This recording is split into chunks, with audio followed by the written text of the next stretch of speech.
কি বন্ধু জানোস, তুই তো জানোস আমার বাসা এই 5 মাইল দূরে। তো ওই জায়গা থেকে মনে কর আইতে তো আমার একটু কষ্ট হয়ে যায়। আইসি ভালো কথা, তখন বাসায় যাবো, ফোন দিছি হেলিকপ্টার আনার লেগে। হ্যাঁ, হেলিকপ্টারে মনে কর যে পাইলটটা পাঠাইছে, এই ধান আবার কালা কুচকুচছে, দেখলেই ভয় লাগে। যাক ভালো কথা, উঠলাম।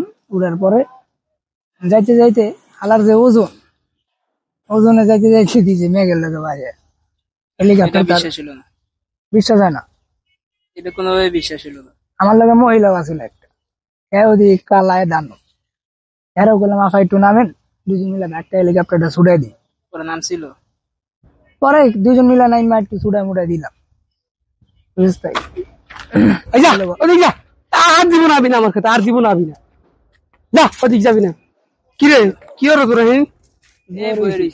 আরে কইস না, তোরা কি এলাকার খবর রাখোস? এলাকায় যে বাঘ ঢুকছে, আরে বাবার এই পার্কটা দিছি শুকুর শুকুর 8 দিন, পার্কের ভিতরে আর 10টা বাঘ বিকে বয়ে রয়েছে। এই বাঘ পিড়ে মেরে পড়াইলাম,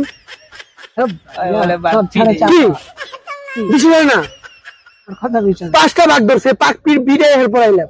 বাঘ দেখছিলি না কুত্তা দেখছিলি? বাঘ বাঘ, তোরা বড় খবরই রাখোস না। পশু বিনে যায় এমন লোক আরো স্টক করে নেবি। আমার কথা বলে তো মনে হয় আমি হাটফিল করবো। কি হাটফিল করবো? পশু দিন দাঁড়িয়ে গেছিলাম এই জায়গায় নানুর বাড়িতে, এই নানুর বাড়ির পুকুরে নামছি, নাই ভাই কুমিরে ঝালাপালা, এত কুমির, এত পরিমাণ কুমির। এই কুমির দত্ত আমি নিজের বাড়ি কান ফুড়ে গেছে পুরো আমার। পুরি মাছে পায়ে ঠোকর দিছে। কুমির এই কুমির সব কুমিরে মারছে, সব কুমিরে মাইরা ধান খেতে যাতা দিয়ে রাখছি সব। এই মা আমার কত কথা দেখে ডাক হয়েছে, তোরা খালি বেড়ে আউল ফল কথা কো, এই বাতা বেশি সব কুমির আমি একলাই মারছি। দেশে বেড়ে খবরই তোরা হলো, এত কুমির উৎপাদ দিছে। বাঘ যে মারছস, বাঘে কি আচর বাঘ? ওই যে বাঘ, ওই যে বাঘ বানছি সব জালের ভিতরে, দুটো ফাঁদ পাচ্ছি, ফাঁদের ভিতরে বাঘ আটকাইছি, বেড়া 8টা আটকাইছি।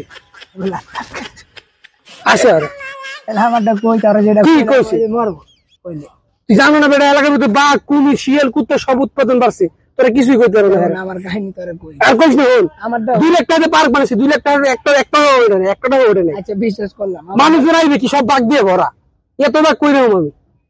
সুন্দরবন মানে খাইরেই দিছে পুরা, আমার পার্কে সব বাঘের স্থান আইছে। আর বাঘ ডুকরা জায়গা পাইনি, আমার পার্কের ভিতরে বাঘ আই সব। শিয়াল ঢুকছে দূরে, শিয়াল তারাইছে, আর কত বাঘ ঢুকছে। কয়দিন পর সিংহ, কয়দিন পর সিংহ, এইসব টাইগেল দেওয়া বাঘ আমার কথাবার্তা শুনছি। কি কম না কম তোরা বোঝো না কিছু। বাসা যেতে লইছিলাম, মেঘের লোকে বাড়ি খাইছে, আটকে গেছে গেছে। আমি শুনছিস কথা? বিশ্বাস হয় না রে, আমার তো বিশ্বাস হয় না। আমি কইলাম ওরা বলে আবার নাইমা ধাক্কা দেয়, ওজনে বাজে গেছে, ভেঙে নেমে ধাক্কা দেয়। নামলাম, ওলাটা মহিলা আছে, ওটাও কালা কুচকুচ। কইছে কি ঠান্ডা, ভালোই লাগছে, মনে হয় নেই থাকি সুইটটাকে যাইতে তুই মনে মনে কই মেঘের উপরে বলে ওঠে হালা হালা ফাপর শুধু ওঠে। হেলিকপ্টার বাড়ি খেয়ে বাজে গেছিল, আমার বলে পার্ক আছে একটা ছোটখাটো, আমার ফাপর মেঘ পার্ক কয় ওটা। এমন ফাপর দিন এমন ফাপর তুই কি জানো কইলি? মেঘ পার্ক নাম ছিল মানে। আমার নানুর বাড়ি কি আঙ্গুল দিয়ে আমি ঘুরছে, আবার হাত দিয়ে বাহারে সহ্য হয় না, পড়ে গেছিলাম মেঘের উপরে। আমার বিশ্বাস হয় না, আমারই বিশ্বাস হয় না, তোকে দূরের একটারও কথা আমার বিশ্বাস হয় না। তুই আমার সত্যি, তুই আমার লোক দেখে দেখ, ছোটি কিছু দেখ, কুমিরে কামড় দিস। বুঝছি, মানো দেখ না বেটা, নানুর বাড়ি কি দেখেছে আমার কত, নানুর বাড়ি কি দেখেছে আরো অবাক হয়ে যাবি তোরা। আবার পাইপের জেট কিনে গেছে, পাইপের জেট নিয়ে গেছে, পাইপের জেটের দাম আছে 60,000 টাকা টিপ মারে অটো।